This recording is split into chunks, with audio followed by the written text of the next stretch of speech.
எல்லாரும் பார்த்தீங்கன்னா, ஹேருக்கு வந்து அந்த ஆயில் தடவணும், இந்த ஆயில் தடவணும், இந்த பேக்கு போடணும், அந்த பேக்கு போடணும்னு யூடியூப்ல பார்த்துருப்பீங்க. எனக்கு தலையில எதையும் போட்டாவே எனக்கு ஒரு மாரியா அது என்னமோ அருவருப்பமா இருக்கும். எதுவுமே போட மாட்டேன் தலையில. 2019ல பார்த்தீங்கன்னா, என்னுடைய ஃபுல் ஹேர் வந்து அட்லீஸ்ட் இந்த அளவுக்கு வந்துருச்சு. டொனேஷன் பண்ணிட்டேன்.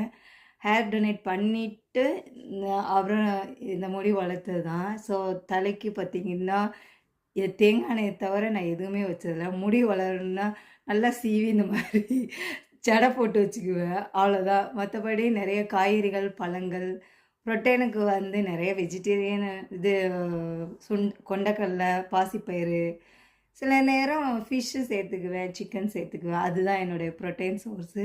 மத்தபடி தலைக்கு வந்து நான் எதுவுமே நான் போட்டதில்ல. பட் முடி நெறையாவே வளருது. எல்லாரும் பார்த்தீங்கன்னா, ஹேருக்கு வந்து